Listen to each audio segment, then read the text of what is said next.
Question है, यदि vector p हो 2i प्लस j प्लस 3 के वेक्टर q हो vector i cap minus j cap plus k cap, तो vector p cross vector q निकालें।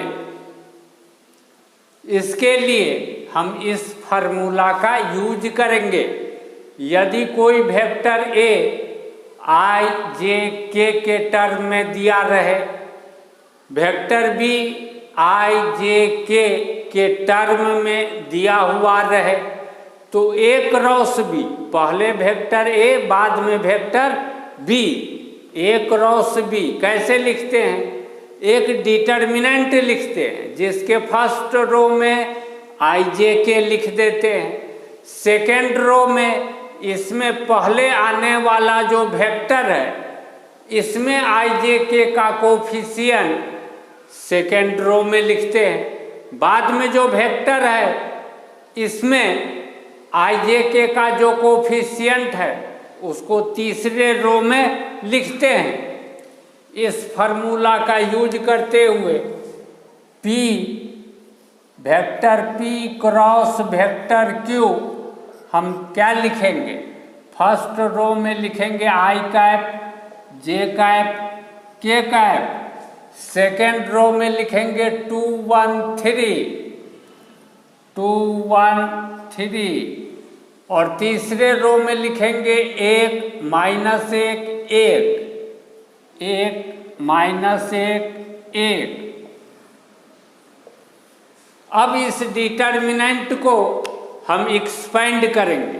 कैसे करेंगे एक्सपेंड, बतलाते हैं।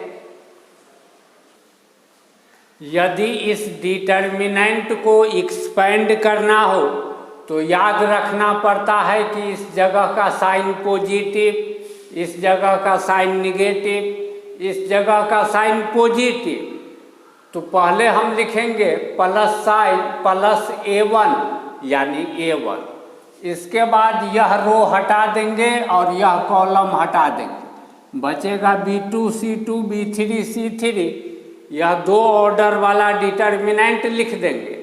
इसके बाद माइनस साइन b1, फिर यह b1 जिस रो में है हटा देंगे, जिस कॉलम में है हटा देंगे, बचेगा a2 c2 a3 c3 लिख देंगे। अब इसके बाद प्लस साइन c1 लिखेंगे। यह c1 जिस रो में है हटा देंगे, जिस कॉलम में है हटा देंगे, बचा a2 b2 a3 b3 लिख देंगे। तो यही काम हम यहाँ करते हैं।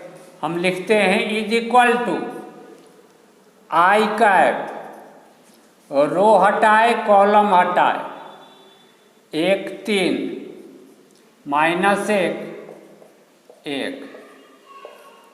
फिर माइनस j, रो हटाए कॉलम हटाए, 2 3 1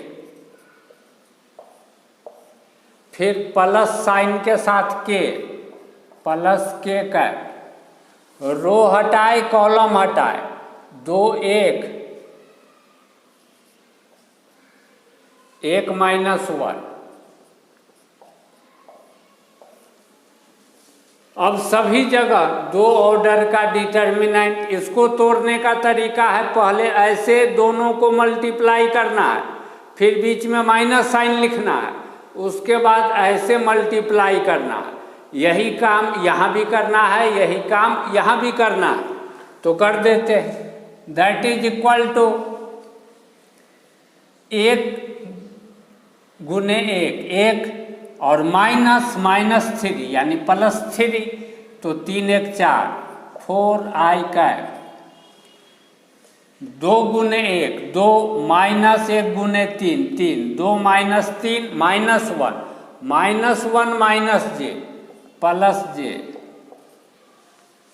माइनस 2 और minus 1 minus 3 k cap, minus 3 k cap निकाल दिए हम P क्रॉस Q का वैल्यू।